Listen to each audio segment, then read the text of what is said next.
नमस्कार, मैं हूं क्रांति संभव। स्वागत है ईटी नाउ स्वदेश के सभी दर्शकों का एक खास ड्राइव में जिसका नाम है टाइम्स ड्राइव, जहां हर हफ्ते नई कार्स, नई मोटरसाइकिल्स, नई गाड़ियों, नई सवारियों की दुनिया में ले जाने के लिए हम और हमारी टीम बिल्कुल तैयार है। टाइम्स ड्राइव के आज के एपिसोड में टाटा पंच माइक्रो एसयूवी कैसी चलती है मुश्किल रास्तों पर 5 पैसेंजर्स के साथ करेंगे टेस्ट। इसके अलावा टीवीएस की नई रेडर क्या जेन ज़ी को आकर्षित कर पाएगी ये बाइक। और टाटा ला रही है अपनी पहली सीएनजी कार बहुत जल्द। हमारी एक्सक्लूसिव बातचीत टाटा मोटर्स के प्रेसिडेंट के साथ।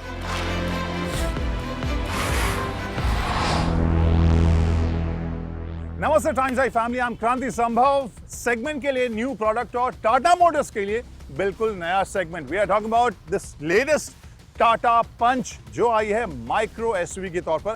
कंपनी का कहना है कि केवल शेप, डिजाइन और फीचर्स के हिसाब से ये एसयूवी बनाने की कोशिश नहीं की गई है, बल्कि इसकी कैपेबिलिटीज भी हैं कुछ जो इससे वाकई एसयूवी वाले कैटेगरी में डाल सकती है।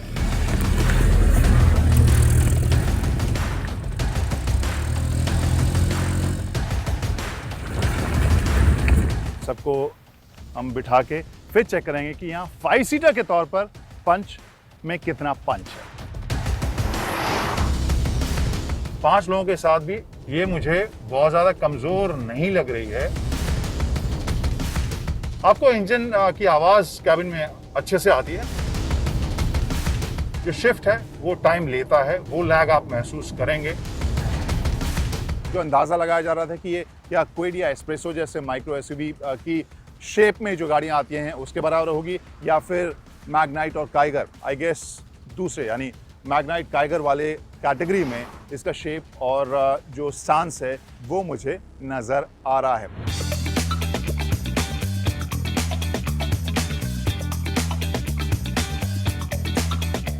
आफ्टर साइज, लुक्स, और लुक्स के मामले में इंटरेस्टिंग रेफरेंस आपको देखने को मिलेंगे। अगर चेहरा आप देखें, स्पेशली जिस तरीके से आपको इसका फ्रंट ग्रिल और डीआरएल और इसके अलावा एक स्प्लिट हेडलैम्प देखने को मिल रहा है।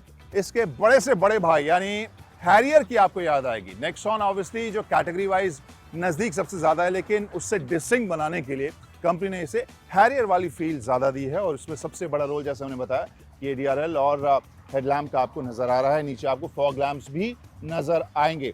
यहाँ पर प्रोजेक्टर हेडलैम्प्स आपको नज़र आएंगे, लेकिन यहाँ पर हेलोजन लाइट्स आपको फॉग लैम्प्स पे नज़र आ रहे हैं।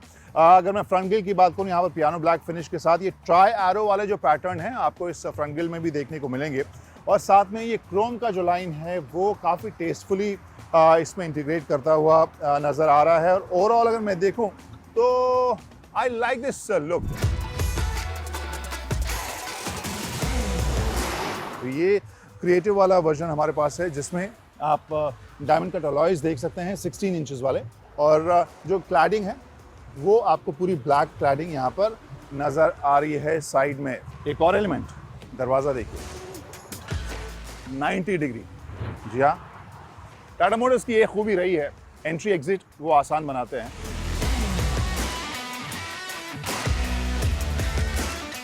अब बात करते हैं इसके पिछले हिस्से के बारे में जो मुझे बहुत ही इंटरेस्टिंग और डिज़ाइन के हिसाब से डिस्टिंक्ट लग रहा है। आपके सामने अगर रात में गुजरेगी तो आप तुरंत पता कर सकते हैं कि ये पंच जो है वो आपके सामने से जा रही है। ओवरऑल इस पंच का लुक, एक्सटीरियर लुक मुझे इंटरेस्टिंग और आकर्षक लग रहा है। अगर हम कुछ एक एलिमेंट्स जो फिट फिनिश वाले हैं, चाहे पैनल गैप्स वगैरह को हम नज़रअंदाज कर दें, तो उस हिसाब से जिस सेगमेंट में आ रही है एंड आई होप जिस तरह के प्राइसिंग में आ रही है, वहाँ पर आपको ये बहुत ही वैल्यू सेंट्रिक डिज़ाइन लगेगा जो कि एसयूवी जैसा लग भी रहा है। So overall I like the design exterior. अब बात करते हैं इंटीरियर्स की। ओके गाइस, अब अंदर बैठ गए हैं। यहाँ पर क्या कुछ माहौल देखने को मिल रहा है नई टाटा पंच में। सबसे पहले बात करूँ अगर मैं सीट की, तो मुझे सबसे अच्छी चीज़ जो लगी है, बहुत ही स्मूथ इसका जो हाइट एडजस्टमेंट वाला लिवर है। Because most of the cars जिसमें मैं बैठते ही अपनी हाइट के लिए सीट को एडजस्ट करता हूँ और वहाँ काफ़ी कड़ा रहता है, but this is pretty smooth. Okay so वो एक अच्छी चीज़ मुझे नज़र आई। अब बात करते हैं इस स्टीयरिंग व्हील की, वो मुझे काफ़ी प्रीमियम सी फील इसमें लेदर रैप्ड जो है ये चूंकि ये टॉप एंड है उसमें मुझे नज़र आ रहा है and this is looking pretty premium. Right side में वो फीचर जो टॉप एंड में है क्रूज कंट्रोल, लेफ्ट साइड में बटन्स हैं इस ऑडियो कंट्रोल के, अलग अलग मोड को आप यहाँ सेलेक्ट कर सकते हैं, फ़ोन कनेक्ट डिसकनेक्ट कर सकते हैं, इसके अलावा वॉइस कमांड भी आप दे सकते हैं। अब इसके अंदर अगर मैं बात करूँ instrumentation panel, interesting combination analogue और डिजिटल। राइट साइड में जो स्पीडो है वो आपको एनालॉग देखने को मिलेगा, लेफ्ट साइड में टैकोमीटर आपको मिलेगा। बहुत प्रीमियम डिज़ाइन मैं नहीं कहूँगा लेकिन डज द जॉब। यहाँ फ्लोटिंग ये जो स्क्रीन है वो साइज़ बहुत बड़ा मैं नहीं कहूँगा लेकिन ये टच स्क्रीन जो है उसका रिस्पॉन्स भी अगेन बहुत ज़्यादा ऐसा नहीं है कि बहुत शार्प या बहुत ज़ोरदार मैं देखूँगा, लेकिन ये है कि जो जो फीचर्स इस सेगमेंट में आप उम्मीद करते हैं आपको मिलें, अब वो फीचर्स यहाँ पर देखने को मुझे लगभग मिल रहे हैं। अब इसके नीचे यहाँ पर एसी के कंट्रोल्स आपको देखने को मिल रहे हैं, क्लाइमेट कंट्रोल जहाँ पर जो टेम्परेचर का डिस्प्ले है वो आपको इस स्क्रीन पर देखने को मिलेगा, फ़ैन स्पीड वगैरह और अलग अलग फ़ैन डायरेक्शन के लिए ये बटन्स हैं और इसके अलावा एसी के जो यहाँ पर स्विचेस हैं ऑन ऑफ करने के लिए। इसके ठीक नीचे अगर मैं कहूँ तो यहाँ USB का पॉइंट है, 12 वोल्ट का एक आपके पास सॉकेट मिलेगा, इसके नीचे फ़ोन रखने की जगह है। इसके नीचे अगर आप देखें तो AMT का ये पूरा सेटअप है, गियर शिफ्ट जो है वो सॉलिड सा मुझे लग रहा है बट अगेन बहुत फैंसी देखने को नहीं मिल रहा। एक चीज़ जो फिलहाल मैं देख रहा हूँ वो ये कि आर्मरेस्ट इस वाले वर्जन में भी आपको ड्राइवर साइड या ड्राइवर के लिए आर्मरेस्ट यहाँ पर आपको नहीं मिल रहा है। सो ओवरऑल फर्स्ट रो मुझे अच्छा लग रहा है और इस सेगमेंट के हिसाब से मुझे सॉलिड प्रीमियम भी लग रहा है। तो ये कहानी है फर्स्ट रो की। Now let's shift to second रो।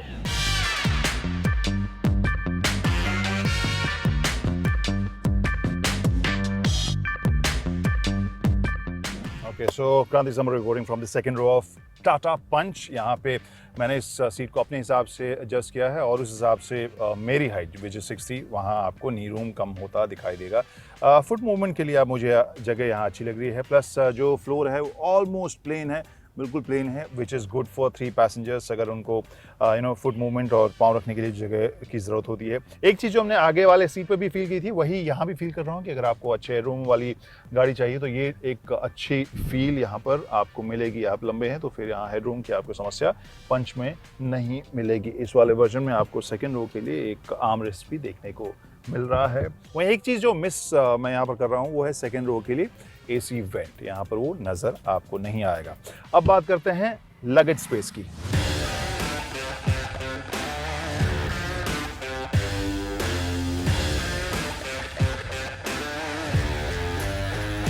और अब बात लगेज स्पेस की, 366 लीटर्स और ये जगह इस सेगमेंट के हिसाब से आगे जो मुझे जगह मिल रही है उस हिसाब से डज द जॉब। और अब उस मुद्दे के बारे में बात करते हैं जिसके बारे में टाटा मोटर्स का दावा है कि स्पोर्ट्स यूटिलिटी है। तो स्पोर्टी कितनी है, यूटिलिटी इसकी कितनी है, और उसके लिए खास मेहमान हमारे साथ मौजूद हैं कैफी और अंकुर, और इसके अलावा हमारे एक और दोस्त अंदर बैठे हुए हैं वो हमारा ऑडियो चेक कर रहे हैं, और प्लस कैमरे के पीछे कार्तिक हैं। सबको हम बिठा के फिर चेक करेंगे कि यहाँ 5 सीटर के तौर पर पंच में कितना पंच है। Let's see.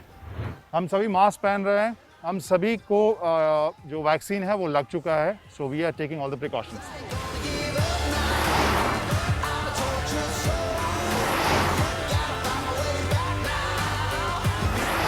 तो फर्स्ट इंप्रेशन 5 लोगों के साथ भी ये मुझे बहुत ज़्यादा कमज़ोर नहीं लग रही है अगर मोर देन 2500 RPM से ऊपर अगर रख रहा हूँ। लेग रूम के हिसाब से कोई दिक्कत नहीं है क्रांति यहाँ पे। Leg room is sorted, shoulder room की दिक्कत है, हल्का फुल्का थाई सपोर्ट है उससे, but leg room is good, जो कि सबसे ज़्यादा प्रॉब्लम हो जाती है अगर ज़्यादा लोग बैठे हैं तो, बट लेग रूम सॉर्टेड लग रहे हैं। तो यहाँ पर जो रिपोर्ट आ रही है पिछली सीट से, पिछले रो से, उस हिसाब से जो स्पेस है पाँव के लिए तो स्पेस है, शोल्डर्स के लिए कम लग रहा है। सो 2 लोगों के लिए कंफर्टेबल, 3 लोगों के लिए अगेन भाई साहब थोड़ा एडजस्ट कर लो वाला मोड है। Okay guys, so second point which I wanted to make about the engine, जो आप पावर बैंड में रखते हैं उसको 3000 RPM के आसपास, तब तो ये अच्छे से खींचती है विद 5 पैसेंजर्स ऑल्सो, बट या आपको इंजन की आवाज़ कैबिन में अच्छे से आती है एंड यू रियलाइज यहाँ प्रेशर उसके ऊपर पड़ रहा है।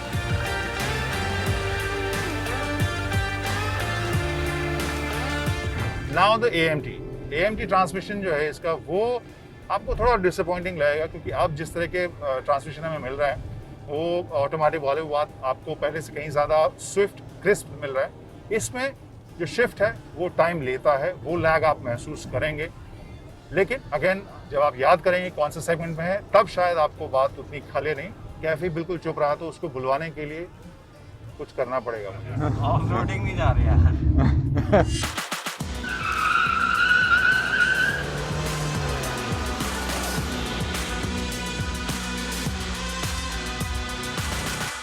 देख तो लो, शॉट नहीं है, बाहर गोप्रो नहीं लगा। यू नो दोनों चीज़ें जो मिक्स हो रही हैं, जैसा हमने कहा कि एक तो ग्राउंड क्लियरेंस 187 mm जो मुझे पता है, एंड प्लस द कार जो सस्पेंशन इसका मुझे सेटअप लग रहा है, दोनों का कॉम्बिनेशन ऐसा था जहां मैं भी हेजिटेट नहीं किया और कार तो बिल्कुल भी हेजिटेट करती हुई नजर नहीं आई। तो हो सकता है कैफी शुरू में डर रहा था, लेकिन जब तक कि वो उसका डर पूरा होता हम लोग ऊपर चढ़ चुके थे। अभी कार्तिक उतर के हमारा शॉट्स ले रहे हैं, लेकिन ये मुझे पूरा सेटअप अच्छा लग रहा है और काफ़ी कंट्रोल में कार मुझे दिख रही है। स्टीयरिंग का बिहेवियर भी मुझे काफ़ी सॉर्टेड, काफ़ी डायरेक्ट सा लग रहा है। सो आई एम रियली इम्प्रेस्ड। तो दोनों ही वर्जन को हमने ड्राइव कर लिया है। पहले AMT चलाया और मैनुअल उसके बाद चलाया, और जो कमी मुझे AMT में नज़र आ रही थी, मैनुअल उस कमी को पूरा करती हुई मुझे लग रही है। जो शिफ्ट है उसमें जो लैग था वो पंच की ड्राइव या AMT वर्जन के ड्राइव के मज़े को थोड़ा कम कर रहा था, लेकिन यहाँ पर मैनुअल में वो लैग आपको महसूस नहीं होगा। लेकिन एक बात जो बॉटम लाइन वो ये है कि 0 to 100, 0 to 60 वाले अगर आप के अंदर इंथुजियाज्म है तो वहाँ पर ये बहुत ज़्यादा मज़ेदार गाड़ी आपको नहीं रहेगी चुस्ती के मामले में। लेकिन अदरवाइज कैपेबिलिटीज़ के हिसाब से अगर देखें, फीचर्स के हिसाब से देखें, स्पेस के हिसाब से देखें, और ओवरऑल जो इसका बिहेवियर है मुश्किल रास्तों के ऊपर, चाहे वो सस्पेंशन हो, इसका फ्रेम हो, स्टीयरिंग हो, ब्रेकिंग हो, इन सभी के साथ मुझे लग रहा है कि एक बहुत ही अच्छा पैकेज है। तो कुल मिलाकर जो SUV का क्लेम टाटा मोटर्स कर रही है वो मुझे लगता है कि इस प्रोडक्ट के साथ उस पर खरी उतरती नजर आ रही है, because this is pretty capable car. अगर ये बहुत ही एग्रेसिव प्राइसिंग में आती है तो I think this is going to be a game changer for Tata Motors. Times Drive में आपका एक बार फिर से स्वागत है। इस हिस्से में बात करेंगे एक बिल्कुल नई मोटरसाइकिल के बारे में, और वो है TVS की रेडर। अंकुर बता रहे हैं कि ये आखिर जेन ज़ी के लिए बाइक क्यों लेकर आई है TVS।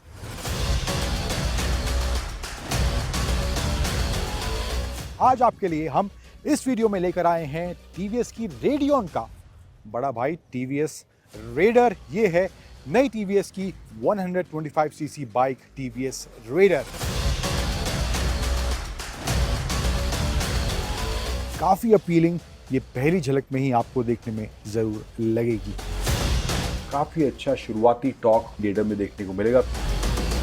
परफॉर्मेंस काफी स्मूथ और काफी रिफाइंड है। सबसे पहले बात कर लेते हैं in terms of design, TVS आपको इस रेडर में क्या ऑफर कर रही है। फ्रंट लुक से शुरुआत करते हैं। यहाँ पर ये इसका स्पोर्टी स्टाइलिश ये हेडलैम्प आपको देखने को मिलेगा। कंप्लीटली LED इसमें आपको दिया गया है। यहाँ पर ये DRL दिया गया है। यस, देखने में वो स्पोर्टी स्टाइलिश अपील फ्रंट में ही आपको इसके हेडलैम्प में देखने को मिलेगी। R की बैजिंग यहाँ दी गई है। बाइक का नाम रेडर है तो ये R उसको सिंबलाइज करता है। यहाँ पर इसका ये जो TFT स्क्रीन है, यहाँ इसके फ्रंट में ही TVS की बैजिंग आपको देखने को मिलेगी। थोड़ा वो फ्रंट से आपको वो नेकेड वाला फील इस TVS की रेडर में आपको देखने को मिलेगा। इंडिकेटर्स की बात करें तो इसमें आपको बल्ब मिलता है, LED आपको इसमें नहीं दिया गया है। सो ये कुछ फ्रंट से आपको देखने को मिलेगा। एंड यहाँ पर ये फ्रंट में इसका ये टेलीस्कोपिक सस्पेंशन यहाँ पर दिया गया है। डिस्क ब्रेक वाला वेरिएंट भी होगा इसमें एंड ड्रम ब्रेक वाला वेरिएंट भी होगा। अभी फिलहाल ये डिस्क ब्रेक वाला वेरिएंट है। 240 mm का डिस्क ब्रेक इसमें फ्रंट में दिया गया है। टायर्स की बात करें तो 17 इंच के टायर आपको आगे पीछे मिलेंगे। फ्रंट में 80 सेक्शन का एंड रियर में आपको 100 सेक्शन का टायर इस TVS की रेडर में दिया गया है। साइड की बात करें तो यहाँ पर साइड में आए तो इधर आपको वो काउल यहाँ पे देखने को मिलेगा इसके टैंक से यहाँ जाता हुआ। एंड इसके अलावा रेडर की बड़ी सी स्टाइलिश ये R का पैटर्न मुझे काफ़ी देखने में अच्छा जरूर लग रहा है। ये रेडर की बैजिंग यहाँ पर दी गई है। सीट्स की बात करें तो स्प्लिट सीट्स इसमें दी गई हैं। लंबाई के हिसाब से भी काफ़ी स्पेस आपको इसमें सीट के हिसाब से देखने को मिलेगा। रियर की बात करें तो यहाँ पर इसमें जो टेल लाइट दी गई है वो भी आपको इसमें एलईडी मिलती है। एंड सस्पेंशन की बात करें तो रियर में आपको इसमें मोनोशॉक दिया गया है जो कि 5 स्टेप एडजस्टेबल है। स्टैंडर्ड सेटिंग उसकी अराउंड 3 के आसपास है एंड उसमें आपको 5 स्टेप का एडजस्टमेंट देखने को मिलेगा इसके रियर मोनोशॉक में। एंड यहाँ पर इसका एग्जॉस्ट टेल दिया गया है, थोड़ा ऊपर की तरफ उभरा हुआ है, वही स्पोर्टी अपील इसकी बरकरार रखने की कोशिश इन टर्म्स ऑफ एग्जॉस्ट भी देखने को मिलेगी। साउंड कैसे करती है एक बार वो भी आपको सुनाते हैं।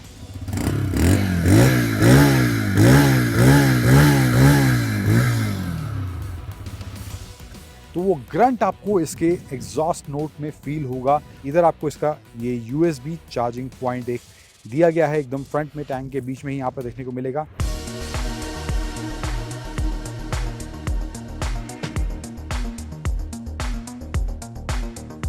देन यहाँ पर ये 5 इंच का TFT कलर डिस्प्ले आपको इस TVS की रेडर में देखने को मिलेगा। यहाँ पर इसमें आपको स्पीडोमीटर का इंफॉर्मेशन है, टैकोमीटर है एंड टाइम है, गियर इंडिकेटर है, रेंज है, ट्रिप मीटर का ऑप्शन है एंड इसके अलावा आपको डिस्टेंस टू MTV इसमें देखने को मिलेगा।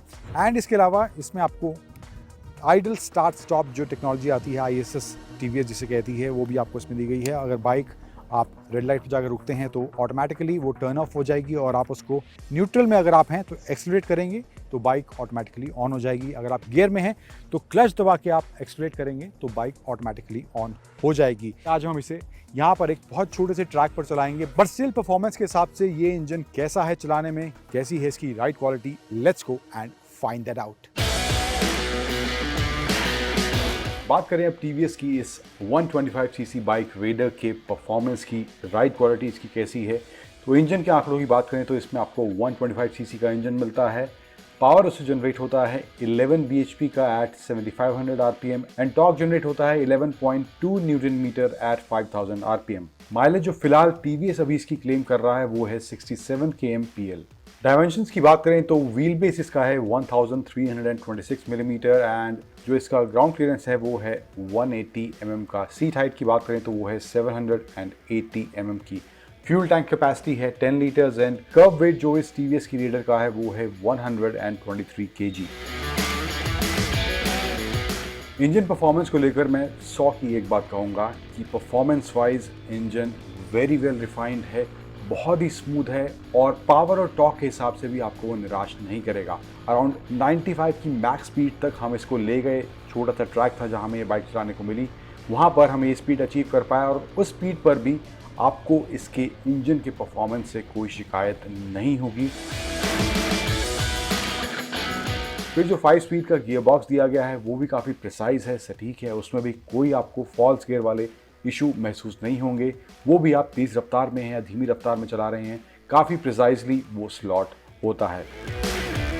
बात करें सस्पेंशन सेटअप की तो हालांकि हमने इसको सिर्फ अभी फिलहाल ट्रैक पे चलाया है, रियल वर्ल्ड कंडीशंस में हमें इसको चलाने का मौका नहीं मिला है, तो उस हिसाब से ये स्मूथ रोड है तो वहाँ पर ऑब्वियसली कोई दिक्कत ज़्यादा महसूस नहीं हुई। इसके अलावा ब्रेकिंग की बात करें तो ब्रेकिंग हालांकि इसमें आपको जो फिलहाल अभी हमने वेरिएंट चलाया उसमें फ्रंट में डिस्क ब्रेक थी, ब्रेकिंग भी काफ़ी प्रिसाइज है, सटीक है। वहाँ पर भी आपको तेज़ रफ्तार में, धीमी रफ्तार में, ब्रेकर्स पर कोई दिक्कत महसूस नहीं होगी आप जब इस TVS की रेडर को चलाएंगे इन टर्म्स ऑफ ब्रेकिंग। अब बारी है 3 धांसू और 3 नॉर्थ धांसू एलिमेंट मुझे क्या लगे इस TVS रेडर के बारे में। तो पहले बात कर लेते हैं 3 नॉर्थ धांसू एलिमेंट्स की। तो पहला नॉर्थ धांसू एलिमेंट जो मुझे लगा इसके बारे में वो है जब आप इसको 85-90 के आसपास ले जाते हैं तो आपको इसके ब्रेक पेडल में काफ़ी वाइब्रेशंस फील होंगी इस TVS की रेडर में। और दूसरा नॉर्थ सुधांसु एलिमेंट इसके बारे में मुझे लगा है वो है इसके थोड़ा बहुत आपको पैनल में फिट एंड फिनिशिंग का आपको थोड़ा बहुत आपको गैप्स लगेंगे, तो मुझे लगता है वो एक और इम्प्रूवमेंट TVS जब इस बाइक को फाइनली शोरूम्स में लेकर जाएगा वहाँ पर वो इम्प्रूवमेंट हो सकती है। थर्ड एंड फाइनल नॉर्थ सुधांसु element about this TVS Raider, हालांकि TVS इसमें आपको फ्रंट डिस्क ब्रेक दे रहा है, मुझे लगता है अगर रियर में भी डिस्क ब्रेक का ऑप्शन TVS इस रेडर में देता तो एक और बेटर प्लस पॉइंट इसके लिए बन जाता वो।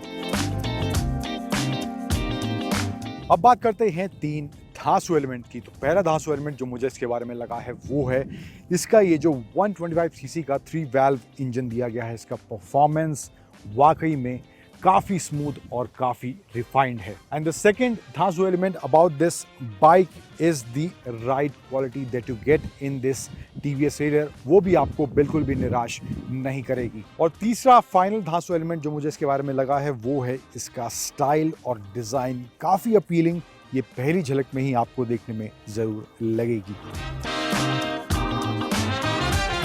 और प्राइस की बात करें तो टीवीएस ने अपनी इस रेडर का प्राइस रखा है 77,500। स्टार्टिंग एक्स शोरूम प्राइस है इस रेडर 125 का। एंड प्राइस बहुत ज़्यादा भी नहीं है और बहुत ज़्यादा कम भी नहीं है, बट जिस तरह का design, features and performance TVS की इस रेडर में आपको देखने को मिलती है, तो उस हिसाब से मुझे ये प्राइस जस्टिफाइड भी ज़रूर लगता है। एंड ये ओवरऑल पैकेज कस्टमर्स को इस रेडर की तरफ खींच कर ज़रूर लेकर आएगा।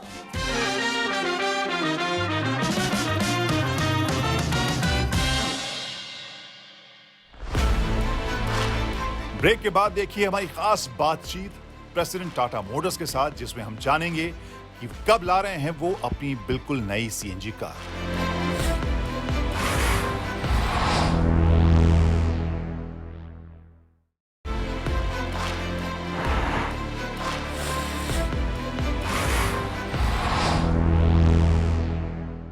टाटा मोटर्स की तरफ से एक बड़ी खबर आई है जिसे हमने अपने पहले सेगमेंट में दिखाया था, टाटा की नई पंच माइक्रो एसयूवी। और इसके अलावा टाटा इलेक्ट्रिक कारों की बिक्री को लेकर भी काफी उत्साह में है, चाहे उनकी नेक्सॉन ईवी हो या फिर उनकी टिगोर ईवी हो। और इन सभी मुद्दों के ऊपर बातचीत करने के लिए खुद शैलेश चंद्रा, जो कि प्रेसिडेंट हैं passenger car segment Tata Motors के, वो हमारे साथ आज जुड़ रहे हैं। और उन्हीं से हम जानने की कोशिश करते हैं कि आखिर टाटा फिलहाल क्या सोच रही है, पंच के पीछे उनकी क्या सोच थी, और आने वाले टाइम में क्या टिगोर से भी छोटी जो ईवी है हम जल्द देखेंगे। और हाँ, सीएनजी से जुड़े हुए सवाल भी हम इसमें पूछने वाले हैं।